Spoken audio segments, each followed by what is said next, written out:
The New York Knicks may keep trading away young talent as it appears that Quentin Grimes is on the trade block, and we have to talk about it. So what's up, guys? Welcome back to Knicks Digest. It's Chris here, and before we start, make sure to subscribe to the channel so you don't miss any videos. That 14% of people who are subscribed, they're seeing all the great content we're putting out. But let's just jump right into it now. We're here to talk basketball, not subscribers. So, Quentin Grimes, it's been reported that he could be on the trade block to a degree, and that rival GMs have mentioned Grimes as a potential name to be traded. If you look right here, Brett Siegel really pointed out that Quentin Grimes has suddenly become an interesting name for the Knicks to think about after signing Dante DiVincenzo in the past offseason and recently extending the contract of Miles McBride. Grimes' future in New York is suddenly being discussed around the league. It's also been reported that rival GMs have also said that it feels like the Knicks have made him available. So obviously that's huge. It's not that surprising when you look at it. I mean, the Knicks have had the same mindset for a while now, which is in the summer of 2024, at least then the earliest, but probably then, they are going to go all systems go for a star player. They've traded RJ and IQ already, so those two guys, the two best players of who are assets that the Knicks have, who they would realistically trade, have been traded. Now Grimes is the best player who's an asset. The Knicks also have those 8 first-round picks that they can also use. And that appears to be what the trade would be built around, along with Evan Fournier's contract, or a different contract that they trade for if they move Fournier by the deadline. But look, it kind of sucks that the Knicks are giving away all of their young players and have gone all systems go. But also, I mean, when you look at the Knicks, we've been bad for 500 years at this point. The Knicks have not made the conference finals since 1999 when they went to the NBA Finals. Clearly, there is some sense of urgency. We've been patient long enough. The NBA is sort of as open as it gets. There's no real super team right now in an era that there have been super teams. The closest is the Boston Celtics, but obviously they have their problems. For instance, if Tatum or Porzingis goes down with an injury, that team gets severely hindered. So they're not perfect. They're not completely resilient. It's not like how if the Warriors lost Kevin Durant in 2017, they probably still would have won the finals, or in 2018 for that matter, because they were just that stacked up. The Celtics can't do that. They're not a super team of that Golden State Warriors level.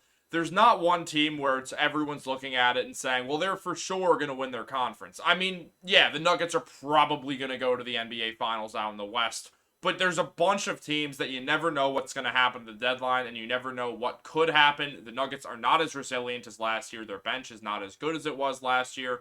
They are not an unbeatable force like they have been in the prior season because, you know, it's just great teamwork. They weren't doing anything shady or just signing every big name. Nope, they're just really good at basketball and were coached well. The team has gotten worse just because they could not afford to bring back Jeff Green and Bruce Brown. And now the NBA is more open. Leon Rose has seen his chance. He wants to go for another star while Randall's in his prime, while Brunson's in his prime. Add a third star, and just maybe the New York Knicks can contend for an NBA Finals. And it feels like Grimes will be a part of that. I mean, if you look here, Fred Katz wrote that with nearly 3 weeks to go until the NBA trade deadline, the Knicks' priorities have been taking shape. The goal, according to league sources familiar with the organization's thinking, is to add someone who could help the team today and also has a contract that would be attractive in a hypothetical trade for a star upcoming this summer, but also acquiring a talented player takes giving up something good too, and one name to watch is Quentin Grimes. The Knicks have been actively fielding offers for the former first-round pick, according to rival executives, who have been in contact with the Knicks front office. Now, obviously, yeah, it's not surprising, but it is still something to take note of. Grimes will have some value. He is a former first-round pick. He's only in his 3rd NBA season, and he's shown potential as a 3-and-D guy who maybe could blossom into something else more. He's shown a little bit of an ability off the dribble and with shot creation. I don't love the idea of giving up Quentin Grimes, but it's also, if you got to do it, you got to do it. You can't let something hold up because you want to keep Quentin Grimes. You can't keep everyone when you're trying to create a team. You have to give up something good, as Fred Katz mentions. And along with those draft picks, Quentin Grimes is someone who you would give up to give a player back also. Now, it's also sort of ambiguous because we don't know what team is going to be trading away their players come this summer. We don't know what the NBA playoffs look like. We don't know who's going to win the NBA Finals. We can't tell the future. So it's hard to basically say, oh, well, this team is going to lose and they're going to trade their best player, and their best player has been an all-star for the last 4 years and is a star and maybe can be the best player on a championship team, and the Knicks are in the position to land them because that player would want to go to the East Coast or something. We don't know. We have no idea what this is. We have no idea if the team would be interested in Grimes because we don't know what team it is, and we don't know what teams are interested in Quentin Grimes and the Knicks picks. That's the thing. However, the Knicks do have the second most draft capital to work with outside of the Oklahoma City Thunder, so they will have an advantage unless the Thunder just want to swoop in, trade, like, I would say Josh Giddey, but who knows if anyone wants Josh Giddey now. And also their 6,348 picks that they've saved up for this exact moment. Though I think they are saving for a specific player. Luka! Sorry, coughed. But I'm not Thunder Digest, so I'm not going to go into that. That channel doesn't exist right now. One day. But really what we're seeing is the potential of a trade that happens this summer. But right now the Knicks are looking for role players. They're not looking to make some massive trade.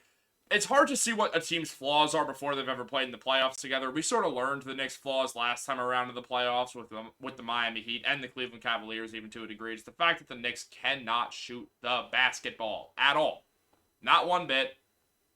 And now they can because they got OG and they got Dante DiVincenzo, who are both amazing corner three shooters, not to mention DiVincenzo is just an incredible shooter overall. And OG Anunoby shoots 37% from 3, nothing to sneeze at, while Jalen Brunson's having the best three-point career, or best three-point season of his career. He should be in the three-point contest. I hope he is. That'll be very fun. And he'll certainly be an all-star, and if not, then I personally will go to Indianapolis, which is truly a horrific thought to go to Indianapolis. But I'd do it for the Knicks. I really would. But look, here's the deal in actuality. The long-term plan remains to add a star to the core that's already present, but the organization still does not expect the star, whoever he may be, to become available until the summer at the earliest. And after the Anunoby trade, Grimes is the sole young player that the Knicks could throw into a deadline deal, so if they traded Grimes, they would want someone on a contract that they'd consider tradable in return, like Malcolm Brogdon, which I've said before. A player with a salary, preferably in the teens or low 20 millions, like Malcolm Brogdon, which I've talked about, that would be attractive to a franchise dealing away a star in June or July. Maybe not exactly Malcolm Brogdon, like I've talked about.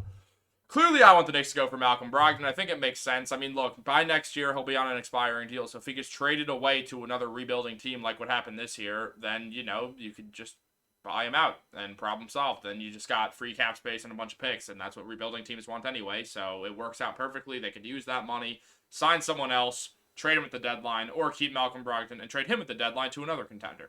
I can see Malcolm Brogdon starting to get passed around a lot. It just would make sense. But contenders could use him. He's also just such a tradable contract right now that he'll probably get moved a few more times. I doubt his career is going to play out with the Portland Trailblazers. So that's kind of where we're at with that one. But I mean, if you look at the Knicks right now, they clearly are just devoid of one more star. Like, they're up there in that upper echelon of the Eastern Conference. Call me biased, whatever you want to say. I think the Knicks truly are the fourth best team in the Eastern Conference this year.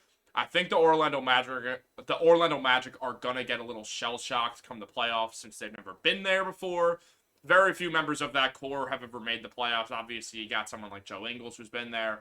And as good as Joe Ingles is, no Joe Ingles disrespect, he's only Joe Ingles. It's not like he's their best player. Is he a great player for them to have? Of course. But he's not a starter, I don't think. Not often. And he didn't start against the Knicks. And Paulo is their best player who's never been there. Franz is arguably their best player over Paulo, but probably their second best player who's never been there either. So then you look at a team like the Cavs. Knicks beat them. Cavs didn't really get much better. Max Strus was kind of an L of a signing so far. No hate towards Max Strus. But outside of them, you got the Miami Heat, and it feels like maybe they're a little weaker. I think the Knicks and the Heat are still on that bubble of not exactly in the top three of the East with the Bucks, Celtics, and 76ers, but they're also not with the rest of the pack because of experience and just talent levels.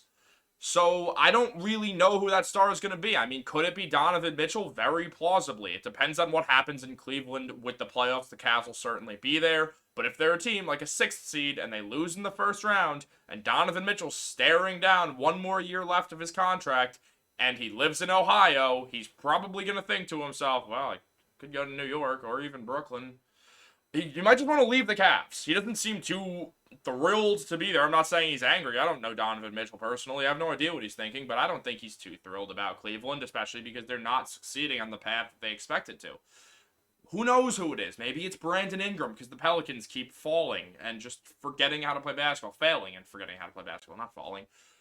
Who knows? It's hard to tell, but I'll tell you one thing. We're going to keep you updated on that, so make sure to subscribe to the channel, like this video, all that good stuff, post notification bell. It means the world to me, and you're going to forget that you subscribed in 10 minutes anyway, until you open up YouTube and think, oh, Knicks just posted something. Chris or Dariel's talking hoops. Why not listen to that while I'm doing my job or playing 2K or just hanging out? Do whatever the hell you want. Turn on the videos. Not going to hurt you. Thank you so much for watching. Not going to do some long outro. I'm trying to stop that. Also, real quick, not going to comment on the James Dolan stuff, so don't ask. Have a great day. Go Knicks.